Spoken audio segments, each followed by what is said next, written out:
नमस्कार मेरे साथियों, एग्ज़ाम ज्ञान मंत्रा में आप सभी मेरे साथियों का फिर से बहुत बहुत स्वागत है।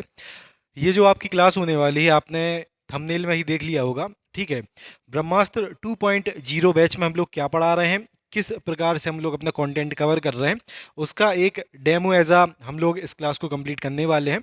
इस क्लास में हम लोग मूंगफली के पूरे फसल उत्पादन को, जिस प्रकार से हम लोग पूरा कंटेंट अपना ब्रह्मास्त्र 2.0 बैच में थ्योरी का चला रहे हैं, उसी का एक पार्ट आपको यहाँ पे यूट्यूब में उपलब्ध करवाने वाला हूँ। आप लोग इसको देखें, कंटेंट देखें और कंटेंट की क्वालिटी देखें कि किस प्रकार का कंटेंट हम लोग पढ़ा रहे हैं। आपके पेपर में वो हेल्पफुल रहेगा आपके पेपर को क्वालिफाई करने के लिए या फिर नहीं। इतना मैं आप सभी को इंश्योर कर सकता हूँ कि जितनी अच्छे तरीके से और जितना डीपली हम लोग आपको यहाँ पे पढ़ा रहे हैं, कोई भी संस्थान आपको इतना डीपली इतना अच्छे से एक्सप्लेन चीज़ें और नहीं पढ़ा सकता। जितनी चीज़ें आपकी एजीटीए बनने के लिए आपके लिए इंपॉर्टेंट रहेंगी, हर एक चीज़ ब्रह्मास्त्र बैच में आप सभी को पढ़ाई जा रही हैं। ठीक है, तो जो भी साथी, सबसे पहले तो आप इस क्लास को अच्छे से देखना। उसके बाद जो भी साथी इस बैच को ज्वाइन करना चाहे, वीडियो की डिस्क्रिप्शन में लिंक दी गई है, आप वहाँ पे जाके इस बैच को ज्वाइन कर सकते हैं। ठीक है, और हमारा व्हाट्सअप नंबर भी दिया गया है, उस पर मैसेज करके भी इस बैच से संबंधित अपनी जानकारी को साथियों आप ले सकते हैं। ठीक है, सबसे पहले तो बैच का मैं बता दूं कि बैच में आपको क्या क्या चीज़ें प्रोवाइड की जाएंगी और क्या क्या चीज़ें प्रोवाइड की जा रही हैं। सबसे पहले तो साथियों, जैसा कि आप सभी को पता है, आपका जो सिलेबस है एग्रीकल्चर, यूपीजी के और कंप्यूटर, ठीक है, तो इन सभी तीनों चीज़ों की हम लोग आपको कंप्लीट थ्योरी की क्लासेस आप इस बैच में उपलब्ध करवाने वाले हैं। स्पेशली हम लोग अगर बात करें एग्रीकल्चर की, तो आपको पता होगा लगभग 65 क्वेश्चन आपके एग्रीकल्चर के देखने को आपको मिलने वाले हैं। इसमें एग्रीकल्चर की पूरी थ्योरी हम लोग कंप्लीट आपकी करवाएंगे, साथ ही साथ प्रीवियस के एग्रीकल्चर के लगभग 5000 क्वेश्चन आपको इसी बैच में उपलब्ध करवाएंगे। ये क्वेश्चन जो विभिन्न परीक्षाएं आपकी करवाई जाती हैं, जैसे कि आपका यूपी पीएससी कोई भी पेपर करवाता है एग्रीकल्चर वाला, उसके बाद आपका आईसीएआर का पेपर हो गया, आपका एफसीआई का पेपर हो गया, ठीक है, आपका एग्रीकल्चर फील्ड ऑफिसर का पेपर हो गया, एएफओ का। ठीक है, तो जितनी ऐसी परीक्षाएं, देखो क्या है कि यूपी ट्रिपल एससी पहली बार एग्रीकल्चर को बेस रख के इतना बड़ा आपका पेपर करवा रहा है, जिसमें एग्रीकल्चर के लगभग 65 क्वेश्चन आपके पूछे जाने वाले। तो 100% इन आयोगों के पिछले पूछे गए क्वेश्चन आपको, ठीक है, आपकी इस परीक्षा में आपसे पूछे जाएंगे। तो सबसे पहले तो हम लोग इसमें आपको थ्योरी कंप्लीट करवाएंगे, उसके बाद प्रीवियस के लगभग 5000 क्वेश्चन आपको उपलब्ध करवाएंगे, जो बार बार इन आयोगों के द्वारा रिपीट हुए हैं। इसमें आपका टीजीटी और पीजीटी भी आप लोग जोड़ लो। ठीक है, तो एक स्ट्रेटजी के तौर पे हम लोग अपनी तैयारी इस बैच में करवा रहे हैं। थ्योरी, उसके बाद प्रीवियस क्वेश्चन भी, आपका यूपीजी के और कंप्यूटर भी, उसके बाद प्रैक्टिस सेट भी, उसके बाद एग्रीकल्चर के सेक्शनल सेट भी, साथ ही साथ में इंपॉर्टेंट नोट्स पीडीएफ भी। तो ये सारी चीज़ें आपको इसी सिंगल बैच में मिलने वाली हैं। वन ऑफ द बेस्ट आप तैयारी इससे कर लोगे और कंबाइंड एक तैयारी आप इसके माध्यम से अपनी कर सकते हो। अब आगे बढ़ते हैं। एक और जानकारी मैं दे दूं, आप ये जो वीडियो देख रहे हैं, आप इसकी डिस्क्रिप्शन में जाना तो लिंक होगी ज्वाइन ब्रह्मास्त्र 2.0 बैच के नाम से। ठीक है, आप उसके माध्यम से इस बैच को ज्वाइन कर सकते हैं। साथ ही साथ ये हमारा व्हाट्सअप नंबर दिया गया है 94 510 70 839। तो आप इस पे भी व्हाट्सअप पे मैसेज करके, ठीक है, बैच की पूरी जानकारी ले सकते हैं। कॉल भी आप लगा सकते हैं, लेकिन कॉल लगाना आप लोग शाम को 7 बजे के बाद। क्लियर? चलिए अब अपना डेमो स्टार्ट साथियों हम लोग करते हैं। आज की इस क्लास में हम लोग क्रॉप प्रोडक्शन के अंतर्गत एग्रोनॉमी में जो हम लोगों ने मूंगफली की क्लास कंप्लीट की है, उसको यहाँ पे कवर करने वाले हैं यूट्यूब पे। आप लोग क्लास देखना, कंटेंट देखना कि किस प्रकार से चीज़ें हम लोगों ने कवर करवाई हैं। इसी प्रकार से जिस प्रकार से आपको मूंगफली की फसल यहाँ पे देखने को मिल रही है, इसी प्रकार से हर एक चीज़ अपना ब्रह्मास्त्र 2.0 बैच में हम लोग अपना कंप्लीट साथियों करवा रहे हैं। कंटेंट बिल्कुल आपको इसी प्रकार का, इसी लेवल का मिलने वाला है। तो चलिए स्टार्ट करते हैं। मूंगफली तिलहनों का राजा। ठीक है, सबसे पहले साथियों उपनाम के बारे में बात कर लेते हैं मूंगफली के। तो मूंगफली का उपनाम आपका होता है तिलहनों का राजा। ठीक है, बॉटेनिकल नेम सभी फसलों का आपको पढ़ना है, इंपॉर्टेंट है। तो मूंगफली का बॉटेनिकल नेम हो जाएगा आपका अरेकिस हाइपोजिया। ठीक है, मूंगफली भारत में हम लोग दो प्रकार से उत्पादित करते हैं दोस्तों। ठीक है, मूंगफली दो प्रकार से हम लोग उत्पादित करते हैं। एक तो होती है सीधी बढ़ने वाली इसकी किस्में, और एक होते हैं फैलने वाली किस्में। तो इन दोनों के बारे में आगे हम लोग इसी वीडियो में चर्चा करेंगे अपना। कुल के बारे में बात करें तो मूंगफली साथियों लेग्यूमिनेसी फैमिली से अपनी संबंधित है। उत्पत्ति इसकी बहुत ज़्यादा इंपॉर्टेंट है। उत्पत्ति स्थान हो जाएगा इसका अपना ब्राज़ील। अंकुरण के बारे में बात करें साथियों तो इसमें अपना इपीजियल टाइप का अंकुरण पाया जाता है, जिसको उपरिभौमिक अंकुरण कहते हैं। आप सभी जानते होंगे कि अंकुरण दो प्रकार का होता है, एक होता है आपका हाइपोजियल और एक होता है आपका इपीजियल। इपीजियल होता है अपना उपरिभौमिक और हाइपोजियल आपका होता है अधोभौमिक। ठीक है। तेल परसेंट, तेल का कंटेंट इसमें बहुत ज़्यादा इंपॉर्टेंट है। मूंगफली में आपका 46% ऑयल पाया जाता है और प्रोटीन के बारे में बात करें तो 26% आपका यहाँ पे प्रोटीन पाया जाता है। ये दो चीज़ें मोस्ट इंपॉर्टेंट है, इन सभी को आपको जरूर याद रखना। एक तो देखो मूंगफली का, ठीक है, एक तो मूंगफली का आपका तेल परसेंट हो गया, तेल कितना पाया जाता है इसमें 46%। प्रोटीन कितना पाया जाता है इसमें 26%। एक और क्वेश्चन इससे बनता है कि मूंगफली की जो खली रहती है, ठीक है, खली में प्रोटीन कितना पाया जाता है, तो साथियों मूंगफली की खली में पाया जाता है आपका 46% प्रोटीन। ये क्वेश्चन आपका इंपॉर्टेंट है, ये आप लोग जरूर याद रखना। ठीक है, चलिए आगे बात कर लेते हैं हम लोग। पादप प्रकार किस टाइप का है मूंगफली, तो साथियों C3 टाइप का मूंगफली अपना पादप होता है। पादप तीन प्रकार के होते हैं, C3, C4 और कैम प्लांट। ठीक है, मूंगफली किस में आता है अपना C3 के अंतर्गत आपका पूछा जाता है। और ये SDP टाइप का पादप है, शॉर्ट डे प्लांट है। इसका भी आपको पता होगा। पादप तीन प्रकार की इस कैटेगरी में आते हैं, एक होते हैं आपके SDP यानी कि शॉर्ट डे प्लांट जिनको 14 घंटे से कम प्रकाश वाले दिनों की आवश्यकता होती है। एक होते हैं आपके LDP जिनको कहा जाता है लॉन्ग डे प्लांट, 14 घंटे से अधिक प्रकाश वाले दिनों की आवश्यकता होता है लॉन्ग डे प्लांट्स को। और एक होते हैं आपकी DNP जिनको कहा जाता है डे न्यूट्रल प्लांट आपका। ठीक है, तो SDP हो गया आपका शॉर्ट डे प्लांट। जिन पौधों को 14 घंटे से कम प्रकाश वाले दिनों की आवश्यकता होती है वो SDP के अंतर्गत आएंगे। LDP में आएंगे आपके लॉन्ग डे प्लांट यानी कि जिनको 14 घंटे से अधिक प्रकाश वाले दिनों की आवश्यकता होगी। और ये हो जाएंगे आपके DNP यानी कि डे न्यूट्रल प्लांट। ये दिवस अप्रभावी पादप आपके कहलाते हैं। रोशनी का इन पर ज़्यादा कोई इफेक्ट आपका नहीं पड़ता है, तो इस टाइप में अपने तीन प्रकार के पादप फिर हो जाते हैं। आगे बात करें हम लोग साथियों, मूंगफली किस प्रकार का फल है, ये भी क्वेश्चन लगातार परीक्षाओं में पूछा गया है। तो मूंगफली आपका हो जाएगा लोमेंटम। ठीक है, मूंगफली का अगर आपसे फल प्रकार पूछा जाए तो लोमेंटम, इसको पॉड भी कहते हैं। ठीक है, लोमेंटम या पॉड आपको अगर ऑप्शन मिले तो आपको ये उत्तर देना है। दाना कर्नेल कहलाता है इसका। ठीक है, अगर आपसे पूछा जाए मूंगफली का राष्ट्रीय अनुसंधान संस्थान कहाँ पर स्थित है, तो साथियों जूनागढ़ में ये स्थित है और इसकी स्थापना की गई थी 1 अक्टूबर 1979 को।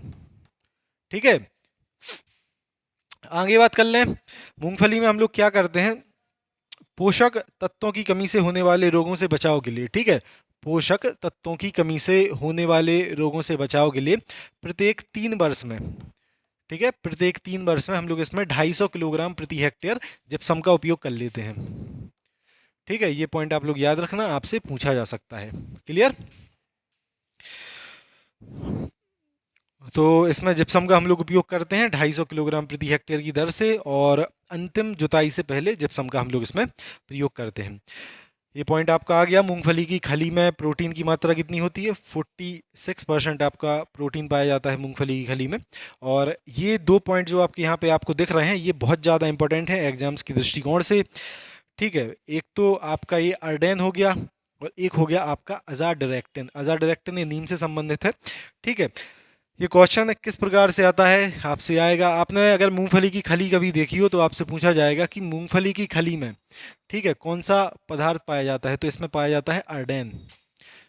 ठीक है, और नीम की खली का आपसे अगर पूछा जाए तो उसमें पाया जाता है अजाडिरेक्टिन। ठीक है, ये दो पॉइंट इंपॉर्टेंट हैं, आप लोगों को बिल्कुल याद रखना है।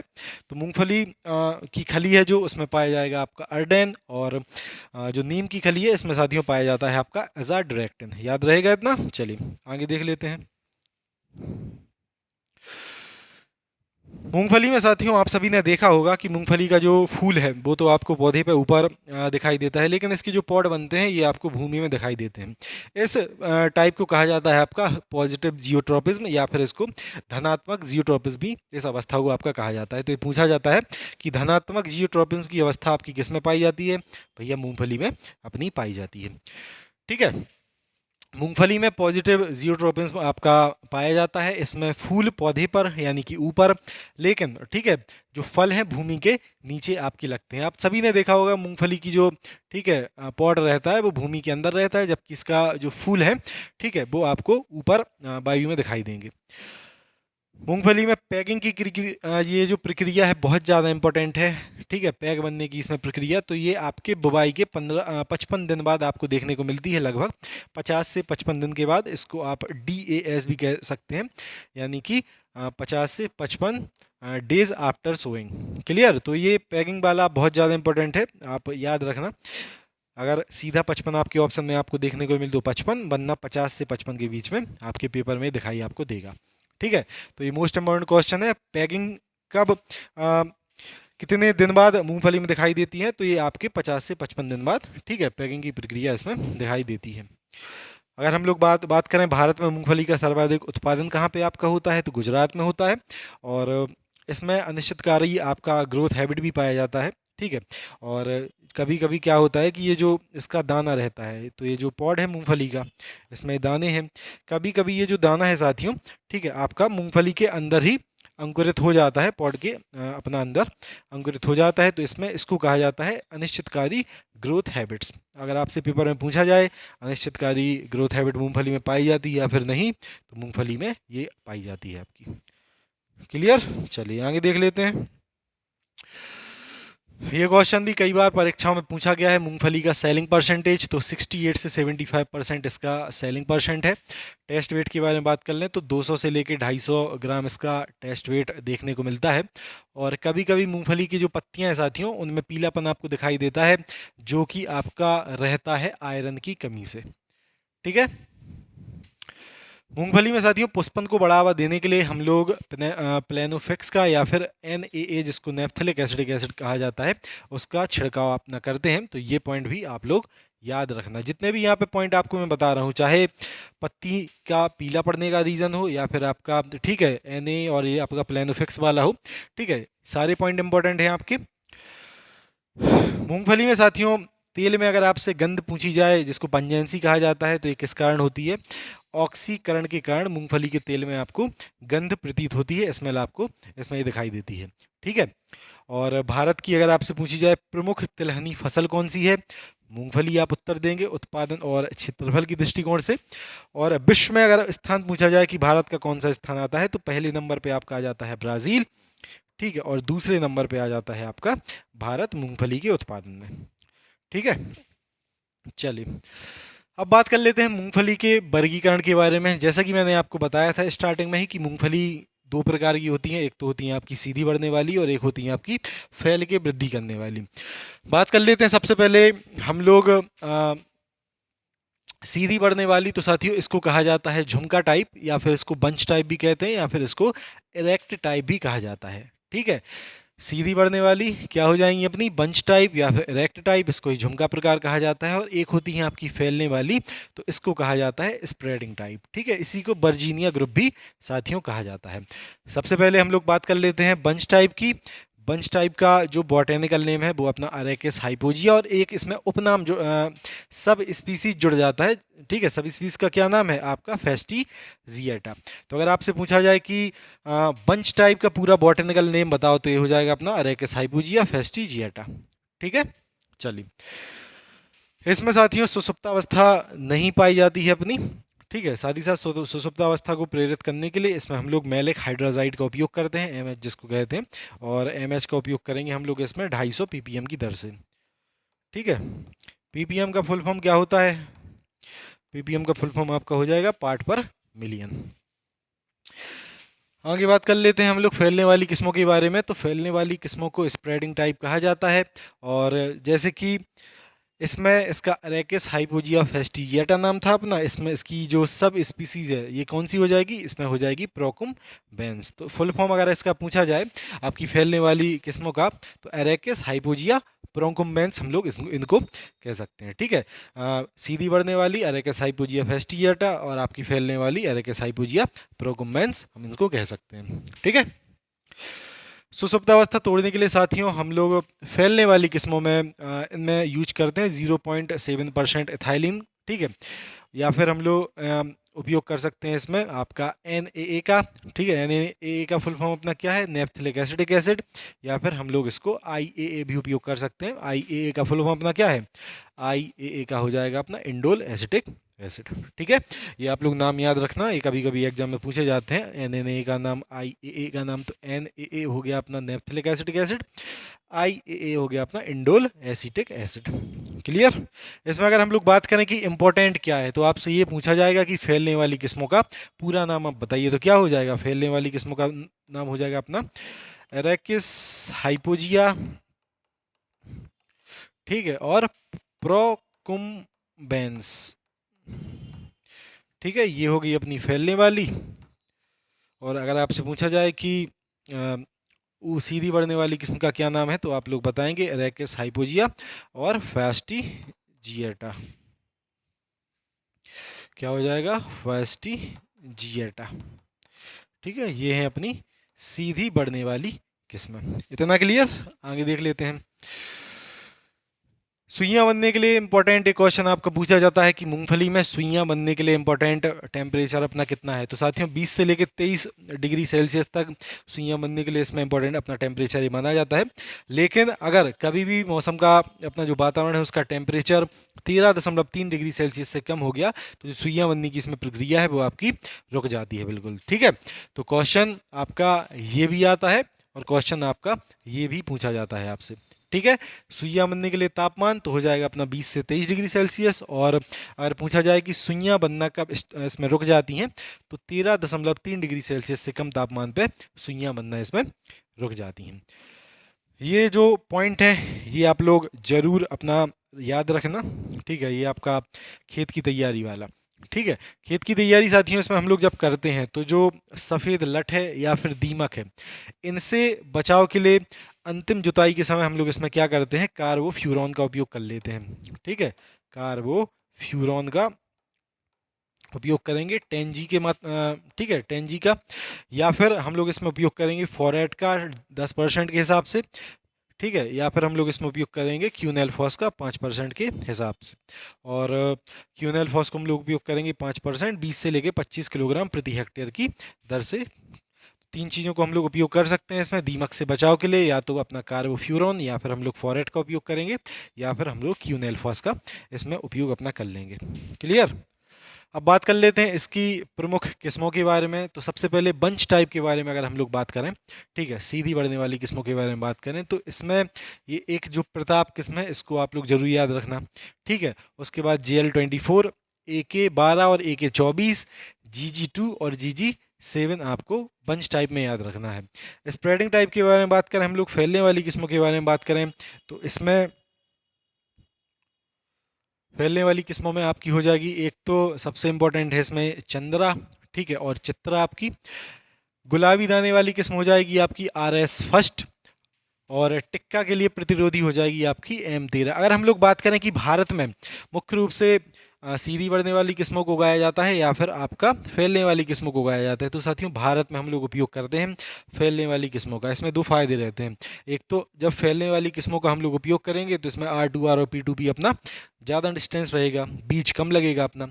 उसके साथ साथ ये जो फैलने वाली किस्म है आपका उत्पादन भी सीधी बढ़ने वाली किस्मों की तुलना में अधिक आपको देती हैं। तो हम लोग किसका उपयोग करते हैं, हम लोग उपयोग करते हैं अपना स्प्रेडिंग टाइप का। स्प्रेडिंग टाइप में अगर आपसे पूछा जाए कि गुलाबी दाने वाली कौन सी है, तो RS फर्स्ट हो जाएगी आपकी। टिक्का प्रतिरोधी अगर आपसे पूछी जाए तो M13 हो जाएगी। और ये भी कई बार एग्जाम में पूछी गई है, चित्रा और चंद्रा आपकी, ठीक है। एक आपकी टेक 24 भी इसमें उपयोग की जाती है, जिसको अगर हम लोग ग्रीष्म काल में मूंगफली का फसल उत्पादन कर रहे हैं तो हम लोग टेक 24 का उपयोग करेंगे, और ये भी इसमें टिक्का प्रतिरोधी अपनी किस्म मानी जाती है, ठीक है। चलिए आगे देख लेते हैं। अब जैव उर्वरक के बारे में बात कर लेते हैं हम लोग। सबसे पहले बताओ, अगर हम लोग राइजोबियम कल्चर का उपयोग करते हैं तो बीजोपचार अगर कर रहे हैं तो हम लोग कितना उपयोग करते हैं। अगर आपसे क्वेश्चन पूछा जाए कि बीज उपचार के समय हम लोग कितना राइजोबियम कल्चर उपयोग करते हैं, तो हम लोग उपयोग करते हैं राइजोबियम कल्चर के 3 पैकेट। प्रत्येक जो पैकेट रहता है राइजोबियम कल्चर का वो आपका 200 ग्राम का रहता है, और 3 पैकेट उपयोग करेंगे हम लोग तो कितना हो गया, 600 ग्राम राइजोबियम कल्चर का हम लोग उपयोग करेंगे। उपयोग कैसे करते हैं? पानी में गुड़ मिलाया, उसी में राइजोबियम कल्चर मिलाया, उसके ऊपर से बीज डाले। पानी हल्का सा आपका गर्म रहता है। गुड़ इसलिए डालते हैं जिससे कि बीज पे हल्का सा गुड़ लग जाए और गुड़ पे आपका राइजोबियम जो कल्चर है, ठीक है, अपना जो जैव उर्वरक वो थोड़ा चिपक जाए बीज पे, और बीज के साथ जब भूमि में जाए तो अपना नाइट्रोजन फिक्सेशन फिर वहाँ पे होने लगे। ठीक है, चलिए इसको पूरा देख लेते हैं। अगर हम लोग बात करें साथियों की मूंगफली में जैव उर्वरक के रूप में किसका उपयोग किया जाता है, तो इसमें उपयोग किया जाता है राइजोबियम लेग्यूमिनोसोरम का। ठीक है, कितना उपयोग करेंगे? 600 ग्राम का हम लोग उपयोग करेंगे, और 20 ग्राम प्रति किलोग्राम के बीज के अनुसार हम लोग उपयोग इसमें करते हैं। वही हो गया 600 ग्राम प्रति आपके हेक्टेयर की दर से इसमें उपयोग हो जाएगा। उपयोग कैसे करना है? उपयोग करेंगे हम लोग 1 से 1.5 लीटर इसमें लेंगे हल्का गर्म पानी, 250 से लेके 300 ग्राम लेंगे इसमें गुड़ आपका, और 600 ग्राम लेंगे आपका राइजोबियम कल्चर, जिसमें राइजोबियम कल्चर के प्रत्येक पैकेट का वजन कितना हो जाएगा? 200 ग्राम, यानी कि 3 पैकेट हम लोग इसमें उपयोग अपना ये कर रहे हैं। ठीक है, और अगर हम लोग दीमक के लिए भी इसमें बीजोपचार के समय कुछ मिलाना है तो उपयोग करेंगे हम लोग क्यूलेरो, ठीक है, क्लेरो पायरीफॉस का उपयोग करेंगे 20 EC की, ठीक है, दर पे। तो क्लियर हो गया अपना ये। सबसे पहले तो किस जैव उर्वरक का हम लोग मूंगफली में उपयोग करते हैं, तो हो गया अपना राइजोबियम लेग्यूमिनोसोरम का। ठीक है, उपयोग कैसे करेंगे?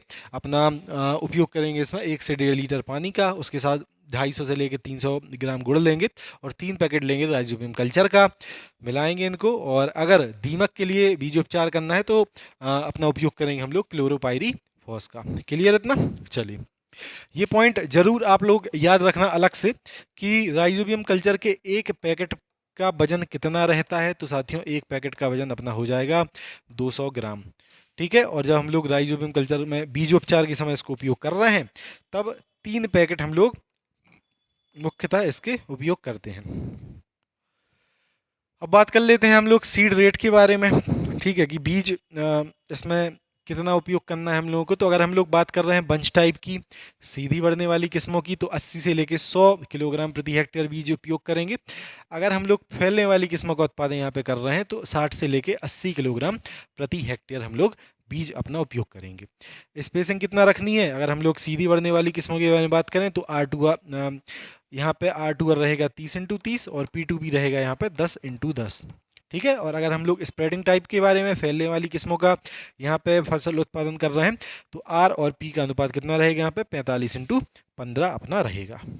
क्लियर? उर्वरक देख लो, ये इंपॉर्टेंट है आपका। एक तो हम लोग इसमें प्रत्येक 3 साल में 250 किलोग्राम प्रति हेक्टेयर के दर से जिप्सम का उपयोग भी कर लेते हैं। उसके साथ साथ NPK में हम लोग इसमें उपयोग करेंगे नाइट्रोजन 20 किलोग्राम प्रति हेक्टेयर। ठीक है, P2O5 हम लोग उपयोग करेंगे इसमें अपना 60 किलोग्राम प्रति हेक्टेयर, और K2O उपयोग करते हैं हम लोग यहाँ पे 30 से लेके 40 किलोग्राम प्रति हेक्टेयर। नाइट्रोजन इसीलिए हम लोग कम इसमें ठीक है डाल रहे हैं, क्योंकि हम लोग जैव उर्वरक के रूप में इसमें राइजोबियम लेग्यूमिनोसोरम उपयोग कर रहे हैं। ठीक है, चलिए, और स्पेशली हम लोग बात करें कि इसमें P2O5 के रूप में, ठीक है, फास्फोरस के लिए किसका उपयोग करते हैं, तो सिंगल सुपर फास्फेट का इसमें हम लोग साथियों उपयोग करते हैं अपना। तो ये SSP आप लोग याद रखना, इसमें आपका सल्फर भी रहता है और इसमें आपका फास्फोरस भी पाया जाता है अच्छी खासी मात्रा में। कैल्शियम की कमी से मूंगफली की फलियों में दाने नहीं बनते हैं, जिसको पॉपिंग कहते हैं। तो ये आप लोग याद रखना, पॉपिंग आपके एग्जाम के दृष्टिकोण से इंपॉर्टेंट है। एक मूंगफली में जो पैकिंग पूछा गया आपसे, जो आपका 50 से 55 दिन बुआई के बाद जो प्रक्रिया होती है, और एक हो गया पॉपिंग किसे कहते हैं। तो कैल्शियम की कमी से इसमें दाने नहीं बनते हैं। जो पॉड है ना मूंगफली का, ठीक है, उसमें दाने बनेंगे नहीं। ठीक है, हम तुम्हारे नाना ही नहीं, मूंगफली में दाना नहीं वाली यहाँ पे पूरी स्टोरी हो जाएगी। तो पॉपिंग कहते हैं कि जब पॉड में दाना ना बने, उसको क्या कहा जाएगा? पॉपिंग यहाँ पे अपना कहा जाएगा। बोरॉन की कमी से एक साथियों मूंगफली में बीमारी देखने को मिलती है, जिसको कहा जाता है होलो हार्ट। ठीक है, तो ये भी आपकी इंपॉर्टेंट है, किससे हो जाएगी? ये बोरॉन की कमी से आपको देखने को मिलती है। ये पॉइंट सबसे पहले मैंने आपको शुरुआत में ही बताया था। पोषक तत्वों की कमी से होने वाली बीमारियों से बचने के लिए प्रत्येक 3 साल में मूंगफली के खेत में हम लोग उपयोग करते हैं 250 किलोग्राम, ठीक है, प्रति हेक्टेयर की दर से यहाँ पे जिंक का, जिप्सम का, जिससे कि जो पोषक तत्वों की कमी से होने वाली बीमारी होती है ना, उससे यहाँ पे बचाव किया जा सके। सिंचाई की इसमें दो क्रांतिक अवस्थाएं अपनी हो जाएंगी। एक होती है फूल आने से पहले और एक हो जाती है आपकी पैकिंग की स्टेज, जो आपकी 55 डे आफ्टर सोइंग वाला टाइम रहता है, बुवाई के 55 दिन बाद जो होती है। ठीक है, इसी को सुइयां बनते समय वाली अवस्था कहा जाता है। अब बात कर लेते हैं खरपतवार नियंत्रण के बारे में। तो ये इसमें इंपॉर्टेंट है। मुख्य रूप से मूंगफली में हम लोग उपयोग करते हैं नाइट्रोफेन का, जिसको कहा जाता है टॉक-ई-25। तो याद रखना है इसको। नाइट्रोफेन को क्या कहा जाता है? सबसे पहले टॉक-ई-25, और मूंगफली का मुख्य अपना खरपतवार नाशी है ये। ठीक है, इसको उपयोग करेंगे हम लोग 1.5 से लेकर 2 किलोग्राम प्रति हेक्टेयर की दर से। अब देखो, आप सभी ने मूंगफली कभी कभी खाई होगी, और उस टाइम पे मूंगफली का थोड़ा कड़वा सा आपको स्वाद देखने को मिला होगा। ठीक है, और कभी कड़वा सा स्वाद, साथ ही साथ थोड़ी ब्लैक ब्लैक वो उस टाइम लगती है। तो क्या होता है ना कि अगर हम लोग मूंगफली को 8% से अधिक नमी पे स्टोर कर देते हैं, तो स्टोर में ही अपना एक हानिकारक इसमें पदार्थ है जिसको कहा जाता है अफ्लाटॉक्सिन। ठीक है, वो इसमें ठीक है उत्पादित हो जाता है, अफ्लाटॉक्सिन का निर्माण हो जाता है, जिससे कि आपकी मूंगफली हम लोगों को कड़वी दिखाई यहाँ पे देती है। ठीक है, और ये स्वास्थ्य के लिए बहुत ज़्यादा हानिकारक है आपका अफ्लाटॉक्सिन जो है। इसको पूरा देख लेते हैं हम लोग। मूंगफली को यदि 8% से अधिक नमी पे भंडार इसका करते हैं, तो एस्परजिलस फ्लेवस द्वारा, ठीक है, ये एक फफूंद है, तो ये भी आपसे एग्जाम में पूछा जा सकता है कि अफ्लाटॉक्सिन किससे उत्पादित होता है। तो साथियों, ये आपका उत्पादित हो जाता है एस्परजिलस, ठीक है, फ्लेवस से। और ये क्या है? ये एक फफूंद है। ठीक है, तो भंडार में मूंगफली को यदि हम लोग 8% से अधिक नमी पे यहाँ पे भंडारित कर रहे हैं, तो एस्परजिलस फ्लेवस फफूंद के द्वारा अफ्लाटॉक्सिन यहाँ पे उत्पन्न हो जाएगा। ठीक है, जिससे कि क्या होता है, मूंगफली का जो स्वाद है वो आपको ठीक है यहाँ थोड़ा कड़वा सा प्रतीत होता है। और अगर आपने मूंगफली कभी देखी हो तो काला काला सा थोड़ा उसमें पदार्थ प्रतीत होता है, तो वो आपका अफ्लाटॉक्सिन ही वहाँ पे रहता है। एस्परजिलस फ्लेवस से ये जो एक फफूंद है, स्टोर में क्या होता है, नमी जब बढ़ जाएगी तो ये अपना एक्टिव हो जाएगा एस्परजिलस, ठीक है, फ्लेवस, और उसके कारण ही अफ्लाटॉक्सिन का निर्माण वहाँ पे अपना हो जाएगा। अगर अफ्लाटॉक्सिन युक्त 10 से 20 ppm वाली कोई, ठीक है, चीज़ है, हम लोग किसी पशु को खिला रहे हैं, किसी गाय को खिला रहे हैं, तब वो स्वास्थ्य के लिए उसकी बहुत ज़्यादा हानिकारक रहेगी। उस पशु की मृत्यु भी उस कंडीशन में हो सकती है अगर उसकी मात्रा उस भोज्य पदार्थ में 10 से लेके 20 ppm तक है यहाँ पे। ठीक है, तो अफ्लाटॉक्सिन एक बहुत ही हानिकारक यहाँ पे पदार्थ हो जाएगा। पूछा जाएगा सबसे पहले तो आपसे इसमें कि कितनी प्रतिशत नमी पे अफ्लाटॉक्सिन का उत्पादन होता है। तो 8% से अगर अधिक नमी है भंडारण में, तब अफ्लाटॉक्सिन उत्पादित होगा। किससे उत्पादित होता है? तो एक फफूंद से। फफूंद का क्या नाम है? फफूंद का नाम है आपका एस्परजिलस फ्लेवस। ठीक है, ये यहाँ पे आपकी फफूंद दी गई है पूरी। अब बात कर लेते हैं हम लोग उपज के बारे में। तो अगर सिंचित अवस्था में हम लोग इसका फसल उत्पादन कर रहे हैं, उपज प्राप्त होगी 25 से लेकर 30 क्विंटल प्रति हेक्टेयर। और तिलहनी फसलों का आप सभी को पता होगा, 6 से लेके 8% नमी पे हम लोग इनको भंडारित करते हैं, इनको स्टोर करते हैं। 8 से अधिक पे स्टोर कर देंगे तो क्या हो जाएगा भैया? अफ्लाटॉक्सिन इसमें निर्मित हो जाएगा, टेस्ट बिगड़ जाएगा, ठीक, क्वालिटी बिगड़ जाएगी, और अधिक इसका हम लोग सेवन करेंगे तो हानिकारक है। 10 से लेकर 20 ppm पर उपयोग करते हैं तो एक पशु की भी मृत्यु हो सकती है इससे। किससे उत्पादित होता है अपना अफ्लाटॉक्सिन? एस्परजिलस फ्लेवस से। क्या है ये एक फफूंद है। क्लियर? मूंगफली का प्रमुख खरपतवार नाशी कौन सा है? आपका टॉकी-25 है, जिसको आपको नाइट्रोफेन जिसका कहा जाता है। उपयोग करते हैं 1.5 से लेकर 2 किलोग्राम प्रति हेक्टेयर की दर से। तो ये अपना पूरा हो गया। आगे देख लेते हैं, महत्वपूर्ण रोग देख लो इसका। तो एक तो है इसका early tikka, early leaf spot जिसको कहा जाता है। ये होता है मूंगफली में साथियों सार्कोस्पोरा आर्चिडी कोला नामक फंजाई से, कवक से। और एक होता है इसमें लेट टिक्का। ठीक है, पहले इसमें होगा अर्ली टिक्का, थोड़ी बहुत हानि होगी फसल को, फिर हो जाएगा इसमें लेट टिक्का, फसल पूरी नष्ट हो जाएगी, इससे बहुत ज़्यादा फसल के उत्पादन में हानि हो जाएगी। ठीक है, तो इसको पूरा देख लो। अगर बात करें हम लोग की टिक्का डिसीज किससे होता है? एक कवक से होता है। कवक का क्या नाम है? सार्कोस्पोरा आर्चिडिकोला कवक का नाम है। ठीक है, अर्ली टिक्का के बारे में हम लोग बात कर रहे हैं। अर्ली, ठीक है, टिक्का होगा आपका सार्कोस्पोरा आर्चिडिकोला कवक से। लेट टिक्का होगा इसमें आपका सार्कोस्पोरा पर्सिनेटा नामक कवक से। ठीक है, और जब भी इसमें अर्ली टिक्का आपको बीमारी देखने को मिलेगी तो इसके लगभग 1 माह बाद इसके सुनिश्चित चांस है कि आपका लेट टिक्का डिसीज भी आपको इसमें दिखाई देगा। ठीक है, अगेती अंगमारी यानी कि 1 माह बाद पिछेती अंगमारी आपको इसमें देखने को मिलती है, और पिछेती अंगमारी से ही मूंगफली की फसल में, ठीक है, सर्वाधिक नुकसान होता है। अगेती अंगमारी जो सार्कोस्पोरा आर्चिडिकोला है, ठीक है, ज़्यादा नुकसान इसमें नहीं करता है। नुकसान कौन करेंगे? परसेनेटा भाई साहब करेंगे इसमें नुकसान। क्लियर? प्रबंधन कैसे करेंगे? तो हम लोग बीजोपचार कर सकते हैं, शुरुआत में ही प्रबंधन कर सकते हैं। थायरम का @ 3 ग्राम प्रति किलोग्राम बीज पे इसका, ठीक है, बीजोपचार के समय उपयोग कर लेंगे। या फिर फसल खड़ी है, अगर आपका अर्ली टिक्का आपको दिखाई देता है, तो हम लोग उपयोग कर लेंगे कार्बेंडाजिम का @ 0.1%, या फिर उपयोग कर लेंगे हम लोग मैंकोजेब का 1.5, ठीक है, किलोग्राम प्रति हेक्टेयर की दर से। तो 3 चीज़ें हम लोग उपयोग कर सकते हैं आपके अर्ली और लेट टिक्का के उपचार के लिए। सबसे पहले तो हम लोग इसमें बीजोपचार कर लेंगे थायरम से। बीजोपचार में चीज़ें, ठीक है, आपकी बीजोपचार करने के बाद भी अगर इसमें हो गया खड़ी फसल में, तो हम लोग इसमें कार्बेंडाजिम का उपयोग कर लेंगे, ठीक है, या फिर हम लोग उपयोग कर लेंगे इसमें मैंकोजेब का। तो 3 चीज़ें इसमें उपयोग कर सकते हैं। इससे कंट्रोल नहीं हुई चीज़ें तो इनमें से किसी का भी उपयोग हम लोग कर सकते हैं। क्वेश्चन ये पूछा जाएगा सबसे पहले तो, अर्ली टिक्का किससे होता है? भैया कवक से होता है। क्या नाम है अपना कवक का नाम है आपका सार्कोस्पोरा आर्चिडिकोला। लेट टिक्का किससे होता है? ये भी कवक से होता है। क्या नाम है कवक का? सार्कोस्पोरा परसेनेटा। ठीक है, चलिए अब बात कर लेते हैं रोजेटी रोग मूंगफली में। साथियों, इसमें क्या होता है कि जो पौधा है गुच्छेनुमा आपको देखने को मिलेगा, और ये एक विषाणु जनित रोग इसमें आपका होता है। बाग इसमें होता है एफिस क्रेसीबोरा। ठीक है, तो रोजेटी रोग विषाणु जनित आपका हो गया, एफिस क्रेसीबोरा जो है इसमें आपका वाहक हो गया। ये लाता है विषाणु आपके पौधे तक, और उसके बाद आपका, ठीक है, ये जो रोजेटी रोग है आपको फसल में दिखाई देता है। बड नेक्रोसिस मूंगफली में दिखाई देता है साथियों। ये भी आपका एक विषाणु जनित रोग है जो कि आपका थ्रिप्स, ठीक है, इससे देखने को मिलता है। मूंगफली का अगर सबसे प्रमुख कीट हम लोग बात करें कि कौन सा होता है, इसका नाम होता है साथियों व्हाइट ग्रब, जिसको सफ़ेद लट कहा जाता है। और सफ़ेद लट का जंतु वैज्ञानिक नाम अगर आपसे पूछा जाए तो हो जाएगा इसका, यहाँ पे दिया गया है, होलोट्राइकिया, ठीक है, कॉन्सैनगुनिया।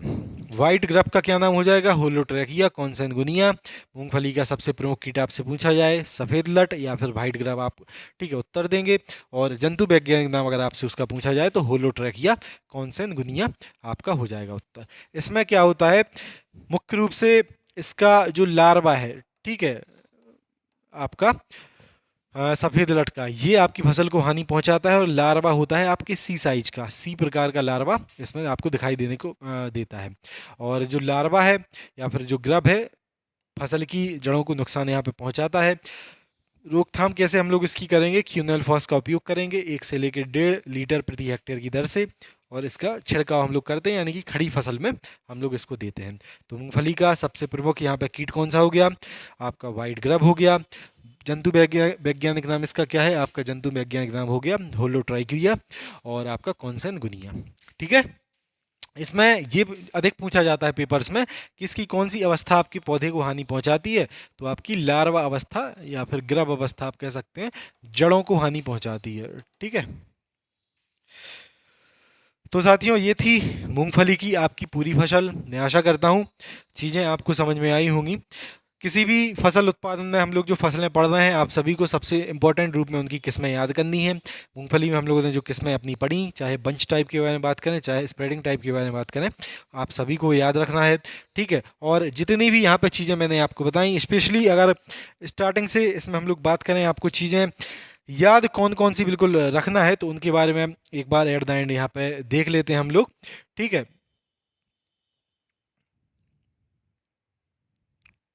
सबसे पहले मूंगफली का यहाँ पे उत्पत्ति स्थान क्या है? तो साथियों ब्राज़ील मूंगफली का उत्पत्ति स्थान हो जाएगा। बहुत ज़्यादा इंपॉर्टेंट चीज़ है।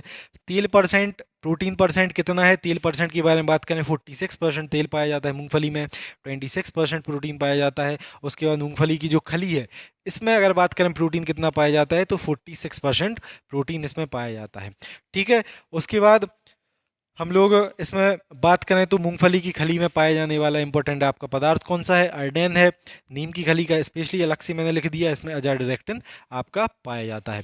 मूंगफली दाना पूछा जाता है कभी कभी पेपर में, दाना आपका कर्नेल हो जाएगा। पोषक तत्वों की कमी से होने वाली रोगों से बचाव के लिए हम लोग प्रत्येक 3 साल में इसमें 250 किलोग्राम प्रति हेक्टेयर की दर से जिप्सम का उपयोग करते हैं। ठीक है, चलिए आगे इसमें अगर हम लोग देखें तो आपका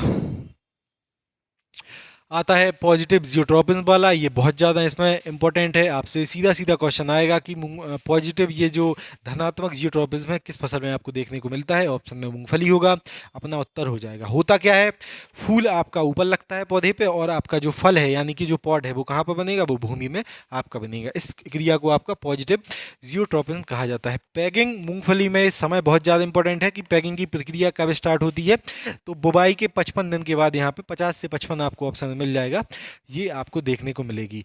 अनिश्चितकारी वृद्धि आपको मूंगफली में देखने को मिलेगी। आगे बात करें हम लोग तो आयरन की कमी से यहाँ पे मूंगफली की पत्तियों में पीलापन आपको दिखाई देता है। ठीक है, ये चीज़ आपको याद रखनी है यहाँ पे। उसके बाद हम लोग बात करें कि भारत में, ठीक है, प्रमुख रूप से आपका किसका उत्पादन किया जाता है तिलहनी फसलों में? तो मूंगफली का उत्पादन किया जाता है। आगे हम लोग देखें, दो प्रकार की मूंगफली होती है, एक होती है आपकी बंच टाइप जो सीधी बढ़ती है, एक होती है आपकी स्प्रेडिंग टाइप जिसका मुख्य रूप से हम लोग भारत में अपना उपयोग करते हैं, उसका उत्पादन करते हैं। उत्पादन इसलिए करते हैं क्योंकि बीज कम लगता है और फसल उत्पादन ज़्यादा उसमें देखने को मिलता है। बंच टाइप के बारे में बात करें, इसका नाम होता है साथियों अरेकिस हाइपोजिया। सब स्पीसीज अलग से इसमें पीछे लग जाएगी तो फेस्टी जिएटा इसमें हो जाएगी। उसके बाद बात करें स्प्रेडिंग टाइप की तो एरेकिस हाइपोजिया प्रोकम्बेंस आपकी फैलने वाली किस्म का नाम हो जाएगा। आगे हम लोग बात करें तो इसमें सबसे ज़्यादा इम्पोर्टेंट पॉइंट आपका हो जाएगा ये सुइयाँ बनने समय वाला, कि सुइयाँ कितने टेम्परेचर पे बनती हैं? 20 से 30 डिग्री सेल्सियस पे यहाँ पे सुइयाँ आपको, ठीक है, टाइम पूछा जाएगा आपसे। अगर पूछा जाए कि जितनी भी ये किस्में साथियों दी गई हैं इसमें सबसे इंपॉर्टेंट किस्म कौन सी है, तो स्प्रेडिंग टाइप की है जो चित्रा और चंदा किस्में सबसे ज़्यादा इंपॉर्टेंट है। और एक ये RS फर्स्ट आपकी बहुत ज़्यादा इंपॉर्टेंट है। इंपॉर्टेंट इसलिए है क्योंकि मुख्य रूप से हम लोग उपयोग करते हैं स्प्रेडिंग टाइप की किस्मों को। स्प्रेडिंग टाइप में एक चित्रा एक चंद्रा सबसे ज़्यादा अपना इंपॉर्टेंट हो जाएगा। RS फर्स्ट भी आपकी गुलाबी दाने वाली इंपॉर्टेंट अपनी हो जाएगी। राइजोबियम जैव उर्वरक के रूप में हम लोग किसको उपयोग करते हैं यहाँ पे? ठीक है, तो राइजोबियम लेग्यूमिनोसोरम को हम लोग जैव उर्वरक के रूप में उपयोग करेंगे। 3 पैकेट का उपयोग करते हैं। प्रत्येक पैकेट का वजन कितना रहता है? 200 ग्राम प्रत्येक पैकेट का यहाँ पे वजन आपको देखने को मिल जाता है। आगे बात करते हैं, इसमें ज़्यादा कुछ इंपॉर्टेंट है नहीं, इसमें बस आप लोग याद कर लेना, स्प्रेडिंग टाइप का याद कर लेना क्योंकि इसको हम लोग ज़्यादा उत्पादित करते हैं। तो 60 से लेके 80 किलोग्राम प्रति हेक्टेयर अपना हो जाएगा ये। ठीक है, और इसमें ज़्यादा कुछ इंपॉर्टेंट है नहीं, ये याद कर लेना। P2O के रूप में किसका उपयोग करते हैं? सिंगल सुपर फास्फेट का इसमें उपयोग करते हैं। और कैल्शियम की कमी से, ये वाला बहुत ज़्यादा इंपॉर्टेंट है, कैल्शियम की कमी से मूंगफली की जो पॉड है उसमें दाने नहीं बनते हैं, तो इसको क्या कहा जाता है? इसको पॉपिंग आपका कहा जाता है। तो ये पॉपिंग भी आप लोग यहाँ पर याद कर लेना। बोरॉन की कमी से मूंगफली में होलो हार्ट बीमारी हो जाती है। पोषक तत्वों की कमी से होने वाली बीमारियों से बचाव के लिए 250 किलोग्राम प्रति हेक्टेयर यहाँ पे जिप्सम प्रत्येक 3 वर्ष में हम लोग इसमें उपयोग करते हैं। तो ये चीज़ें भी इसकी अपनी, ठीक है, इंपॉर्टेंट हो जाएंगी। 2 इसमें क्रांतिक अवस्थाएं सिंचाई की पाई जाती हैं, फूल आने से पहले और पैगिंग की आखिरी अवस्था। मूंगफली का प्रमुख खरपतवार नाशी टॉक E25 जिसको नाइट्रोफेन कहा जाता है। ये वाला पॉइंट आपको जरूर याद रखना है। 8% से अधिक नमी इसमें अगर हो गई, अफ्लाटॉक्सिन उत्पादित होगा। किससे? आपका जो आपका एस्परजिलस फ्लेवस कवक है इसके द्वारा अफ्लाटॉक्सिन मूंगफली में उत्पादित हो जाएगा। क्लियर? इसमें अगर हम लोग बात करें तो उपज अपनी 25 से 30 हो जाएगी, ये भी आपको याद रखना है। टिक्का किससे होता है? इसमें अर्ली टिक्का सार्कोस्पुरा आर्चिडिकोला से, लेट टिक्का हो जाएगा सार्कोस्पुरा परसेनिटा से। ये चीज़ें याद रखनी है आपको। इसके बाद आपको याद रखना है इसका प्रमुख कीट, तो प्रमुख कीट होता है इसका व्हाइट ग्रब। व्हाइट ग्रब का यहाँ पे जंतु वैज्ञानिक नाम हो जाएगा होलोट्राइकिया कॉन्सैनगुनिया। और इसकी कौन सी अवस्था नुकसान पहुंचाती है? लार्वा अवस्था। रोकथाम करते हैं हम लोग क्यूनेल फॉस से अपना। तो साथियों ये थी मूंगफली की फसल, मूंगफली का फसल उत्पादन। मैं आशा करता हूँ ये आपको क्लास बहुत अच्छी लगी होगी, मज़ा आ गया होगा आप सभी को। इसी प्रकार से ब्रह्मास्त्र 2.0 बैच में हम लोग शानदार तरीके से अपनी फसलों के उत्पादन को कवर कर रहे हैं, सभी फसलों को यहाँ पे कवर कर रहे हैं। और पूरी एग्रीकल्चर में आपको यकीन दिला सकता हूँ शानदार तरीके से हम लोग कवर कर रहे हैं, आगे भी अपने पूरी कवर करेंगे। एग्रीकल्चर, यूपीजी के कंप्यूटर, जितना भी आपके सिलेक्शन के लिए इंपॉर्टेंट कंटेंट रहेगा, हर चीज़ आपको यहाँ पे उपलब्ध पूरी कराई जाएगी। थ्योरी भी मिल रही है आपको यहाँ पे, प्रीवियस के क्वेश्चन भी मिलेंगे, प्रैक्टिस सेट भी मिलेंगे, नोट्स भी मिलेंगे, सब कुछ ठीक है। नोट्स मिलेंगे पीडीएफ फॉर्म में भी, ये मत कहना कि घर तक पहुँचा दूँ सब। जो भी साथी ब्रह्मास्त्र 2.0 बैच को ज्वाइन करना चाहे, ठीक है, आप लोग इस वीडियो की डिस्क्रिप्शन में इसको ज्वाइन करने की लिंक दी गई है, हमारा व्हाट्सअप नंबर यहाँ पे दिया गया है, ठीक है, 94,510,70,839। इस पे मैसेज करके आप जानकारी ले सकते हैं, या फिर सीधा डिस्क्रिप्शन के माध्यम से आप लोग इसको, ठीक है, ज्वाइन कर सकते हैं, बाय कर सकते हैं। और टीचमेंट एप्लीकेशन पे पूरा बैच आपका कंडक्ट करवाया जा रहा है, एप्लीकेशन की लिंक भी डिस्क्रिप्शन में मिल जाएगी, ठीक है। और अगर आप लोग एप्लीकेशन से इसको डाउनलोड करना चाहें तो एप्लीकेशन का जो नोटिस वाला सेक्शन है, ठीक है, उसमें भी लिंक दी गई है इसको बाय करने की, तो आप वहां से जाके इसको बाय कर सकते हैं। जिन भी साथियों ने अभी तक एप्लीकेशन को डाउनलोड नहीं किया है, इस वीडियो की डिस्क्रिप्शन में एप्लीकेशन की लिंक भी दी गई है। जब आप एप्लीकेशन में लॉग इन करोगे तब आपसे एक क्लासरूम आईडी मांगी जाएगी, तो वो क्लासरूम आईडी भी आपको डिस्क्रिप्शन में दी गई है, आप सीधा वहां से लॉगिन कर सकते हैं। बैच आपकी एप्लीकेशन खुल जाएगी, और एप्लीकेशन से जो भी साथी बैच को बाय करना चाहें तो नोटिस वाला जो सेक्शन है, ठीक है, वहां से आप बैच को बाय कर सकते हैं, बैच में जुड़ सकते हैं, और शानदार तरीके से एजीटी के एग्जाम की अपनी इसी प्रकार से तैयारी कर सकते हैं। मैं फिर से आपसे कहता हूँ, मैं यकीन दिलाता हूँ, इंपॉर्टेंट जो आपका पूरा कंटेंट है, हर एक चीज़ आपको यहाँ पे उपलब्ध हम लोग कराएंगे, ठीक है। यकीन करिए, इतनी कम फीस में ये शानदार बैच आपको हम लोग यहाँ पे उपलब्ध करा रहे हैं, बेस्ट कंटेंट आपको यहाँ पे मिल रहा है। मिलते हैं दोस्तों फिर अगली वीडियो में।